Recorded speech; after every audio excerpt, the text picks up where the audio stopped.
You don't expect to become a parent overnight, especially not to someone else's children, but life has a way of rewriting the roles without asking first, and by the time I realized what was happening, I wasn't just helping out, I was raising them. My name is Thomas Ellery. I'm 51 years old, and I live in Topeka, Kansas.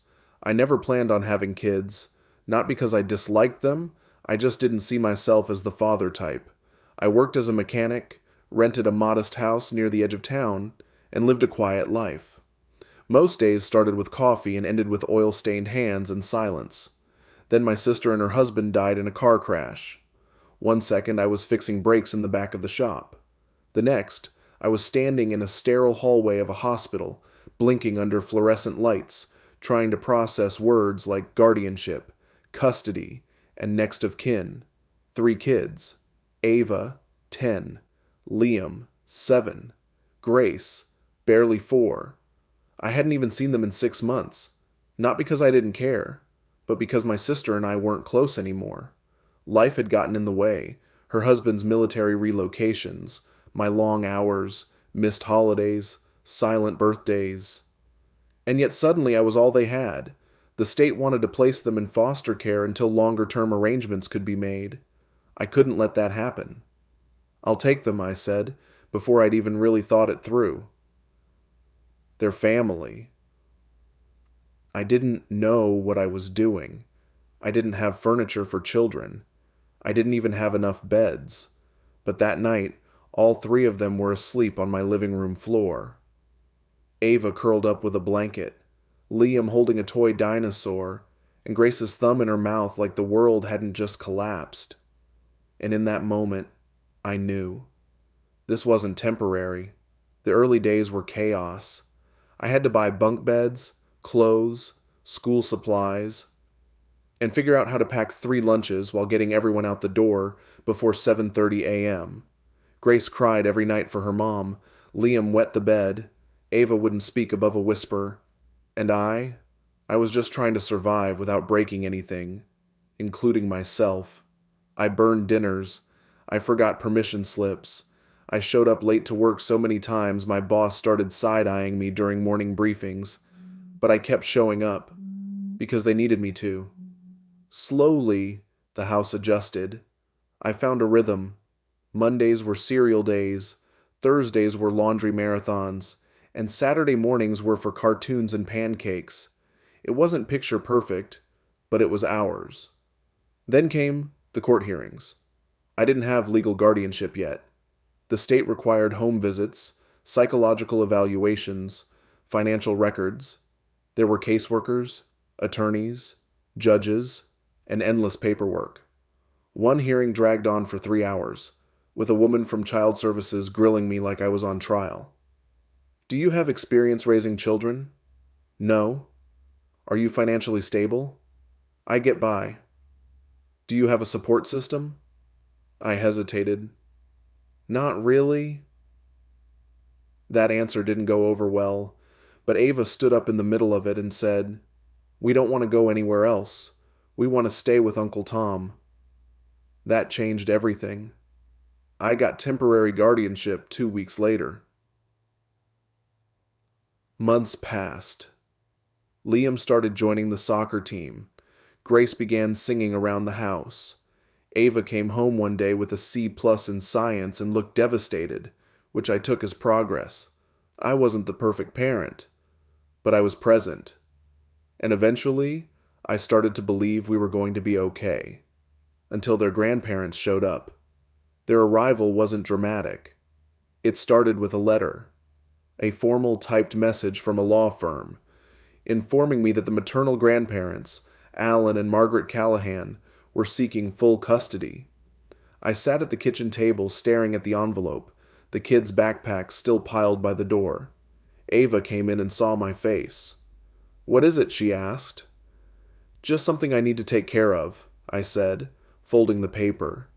I didn't want to scare them, but inside, I was shaking. The Callahans hadn't visited once. Not in the hospital. Not at the funeral. Not after.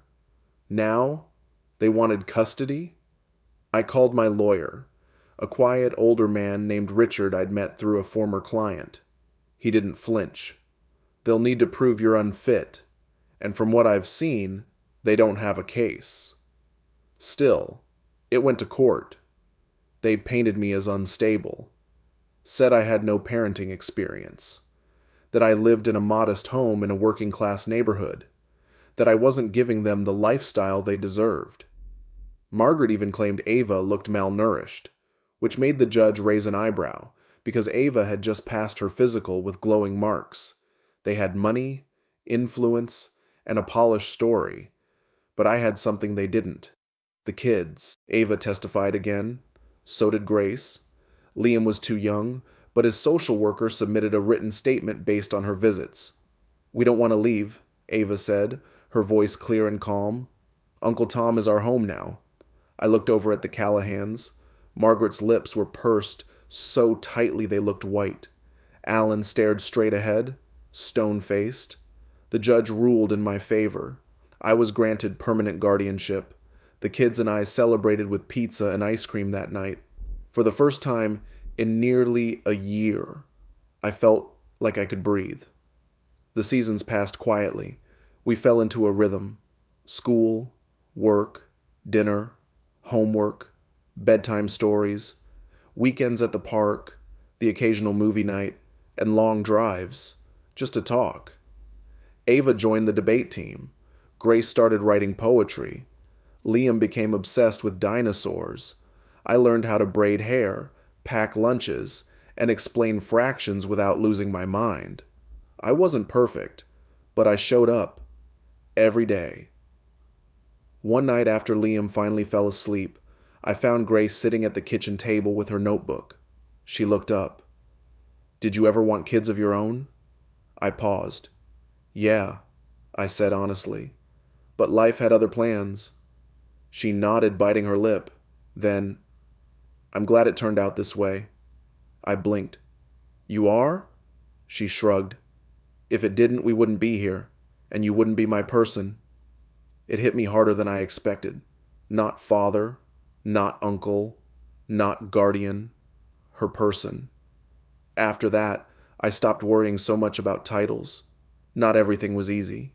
There were nights when Grace slammed her bedroom door, days when Ava wouldn't speak, times when Liam cried for his mom in the middle of the night, and all I could do was hold him. But we made it through. Sometimes I'd look around the dinner table and feel something I couldn't quite name. Not pride, not relief, but something quieter. Something like day healing. Then, one spring evening, something unexpected happened. Ava came home late from school, quiet and shaken. She handed me her phone. Someone posted this. It was a photo of her in the cafeteria, surrounded by kids, with a cruel caption. "Charity case. Bet her uncle is just waiting to dump her too." My jaw clenched. I hadn't felt rage like that in years, but Ava just looked tired. "I'm fine," she said, but I knew better. I called the school first thing the next morning. Meetings were held. Disciplinary action followed. But that night, over dishes, I asked her, "You want to talk about it?" She shook her head. "Number, I want to move on. But thank you for fighting." I nodded, because sometimes showing up meant not just defending them, but letting them lead their own battles. The older the kids got, the more I saw traces of their parents, the good and the bad. Ava had her mother's stubborn jawline, but also her sharp instinct. Grace carried her father's quick wit, but none of his coldness. And Liam just wanted everyone to feel safe. He used to crawl into my bed during thunderstorms, just to listen to my heartbeat. By the time Ava was 16, she started asking tougher questions. Why didn't anyone else step in? Did they even try to get clean for us? Do you think they loved us? Or just each other? I never gave her easy answers. Instead, I told her what I believed. That kind of pain, it warps people. But what they couldn't give doesn't mean you weren't worthy of it. One night she nodded and said, "I don't want to be like them." "You're not," I told her. "You're better. You're brave enough to ask." That's when I knew they were healing. Not perfectly, not completely, but honestly. Still, I always knew this day would come: college applications, dorm checklists, graduation photos. One by one, the kids began leaving the nest. Ava left first, then Grace a year later. Liam stayed a little longer, partly out of comfort, partly because neither of us wanted to say it out loud. But eventually, he packed his things too. And just like that, the house got quiet again, but not empty, because this time, they left with love. I thought the hardest part would be the silence. The mornings without Liam clanging dishes in the kitchen. The evenings without Grace humming while doing homework. The empty driveway where Ava used to park her hand-me-down Toyota. But it wasn't the silence that got to me. It was the space. Not just physical, emotional. All the years I'd spent building a life for them, pouring every ounce of myself into something that, by design, would eventually walk away. I had no regrets, but I was tired. And more than that, I was unsure what to do now that my role had changed. I didn't tell anyone how lost I felt. I still went to work, still mowed the lawn, still waved to the neighbors. But I found myself sitting longer at the kitchen table, staring at 3 unused coffee mugs. And then, slowly, the calls started coming in less frequently. Ava was busy. Group projects, part-time job. Grace was adjusting to her new city. Liam? He was finding his voice. I wanted that for them. I really did. But there was a moment, one Tuesday afternoon, when I texted all 3 just to say hi. No one answered. Not that day, not the next. I told myself they were just busy, that it was normal. But in my gut, I felt something shift, and it hurt more than I expected. I didn't expect a thank you. Not when I paid for their school clothes. Not when I drove them to practices and waited hours in the car. Not even when I gave up my savings to help Ava move for college. But the silence that followed, that I hadn't expected either.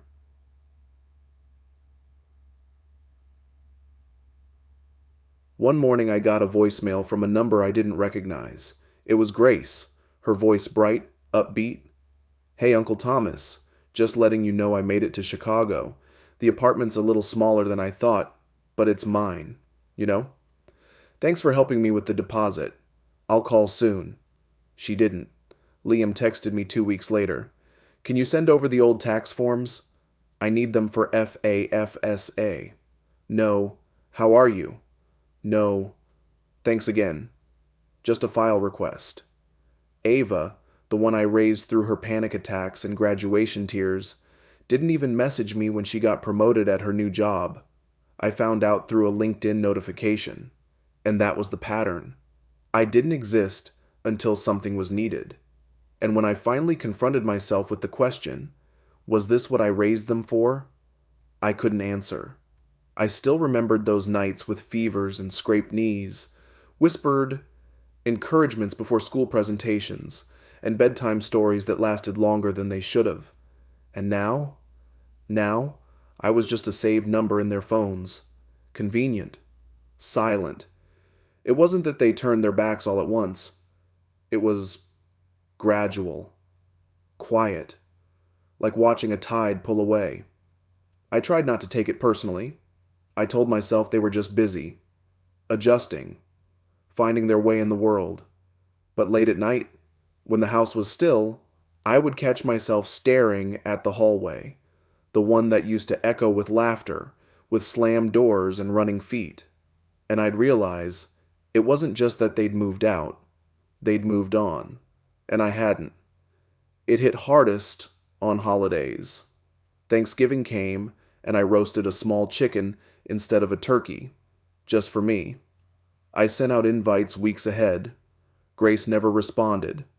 Ava said she had a Friendsgiving. Liam texted, "Might swing by if dinner with my girlfriend's family doesn't run late." He didn't. I watched football alone, cleaned up alone, wrapped leftovers that no one would eat. Christmas was worse. I put up the old tree, the same one we used year after year. I even hung the ornaments they made when they were kids. the paper angel with Ava's glitter handwriting, Liam's lopsided reindeer. I sent gifts. I wrapped each one with care, shipped them out early. No one called on Christmas Day. I sat on the couch, in the quiet, listening to a holiday playlist I didn't have the heart to turn off. I don't remember if I cried. Maybe I did. Maybe I just sat there with a warmthless mug and a silence that didn't feel peaceful anymore. And that's when it hit me. Not like a punch, but like the realization you've been looking out the same window, waiting for someone who isn't coming back. They weren't kids anymore, and I wasn't their anchor. I was just the house they passed through on their way out. A few weeks after New Year's, I got a call I didn't expect. It was Ava. "Hey," she said, "do you still have that red Dutch oven pot? The one Mom used to make stew?" It took me a second to respond. "Yeah. Why?" "I've been trying to make her recipe, but it doesn't taste the same." I offered to bring it to her. She hesitated. "Actually, do you mind if I come by?" I didn't say anything at first, just breathed in. "Of course," I said, "whenever you want." That Saturday, Ava showed up alone. No boyfriend, no rushing in and out. She walked into the kitchen like it was a museum, pausing at the fridge magnets, the old calendar, the corner where she used to do homework. I handed her the pot. She held it like it was something fragile, precious. We stood there for a moment, awkward, like strangers sharing a memory. Then she surprised me. "Can I stay for dinner?" My heart leapt. I kept it casual. "Sure, I'll make something." We ate quietly, nothing deep, just catching up, her job, her apartment, her cat that knocked over a plant last week. And when she left, she hugged me longer than she had in years. "I'll bring the pot back," she said. "You can keep it," I told her. "It was always kind of yours anyway." A week later, Liam showed up out of the blue. He didn't say much, just dropped his gym bag by the door and said, "Can I crash here a few nights?" I didn't ask why. Didn't press. He slept in his old room. I left fresh sheets and a towel on the bed, just like my mother used to do when I came home from college. In the morning, I made pancakes. He ate 4 in silence, then finally said, "Thanks." That was it. But it was enough. I never asked what brought them back. Maybe it was the cold. Maybe it was nostalgia. Maybe it was just time. But slowly, quietly, they began to orbit again. Not every day. Not like before. But enough to remind me that love doesn't always vanish. Sometimes it just wanders for a while. And sometimes, if you leave the porch light on, it finds its way home. Ava's card arrived on a Thursday. It was simple. A folded piece of cardstock with a watercolor dog on the front and her neat handwriting inside. "Happy birthday, Thomas. I still remember how you used to make us pancakes on Saturdays. I hope you're doing something good today. You deserve it." There was no return address, no phone number, but there was her name, Ava, and her handwriting. I sat at the kitchen table a long time, reading it over and over. Not because it changed anything, but because it meant something. She remembered. She chose to write, and that was more than I expected. Grace called me 2 days later. Her voice was softer than I remembered. She asked how I'd been, told me about her internship at the hospital, and, after a long pause, said she'd like to visit sometime. "I don't know when," she said, "but I want to. I mean it." I told her there was always a spot at my table. She didn't promise, and I didn't expect her to. But just hearing her say it, hearing that tiny piece of herself reaching back toward me, felt like sunlight cracking through a long gray morning. That's the thing about being a parent. Even if you weren't born into the role, you don't do it because they'll thank you. You do it because someone needs you to show up when it matters. And I did. Every day. Even when it broke me. Even when it ended in silence. Because that's what love looks like when it's real. Not loud, not flashy. just steady. Some people burn bridges and think that's power, but sometimes the real strength is sitting on the other side of that broken bridge and waiting, quietly, with your light on, just in case they ever want to find their way back. I'm Thomas. I raised 3 kids who weren't mine by blood, but they were mine in every way that mattered. And if I had to do it again, I would. No regrets. No apologies. Just love. The heart of a father is the masterpiece of nature. Antoine Francois Prévost.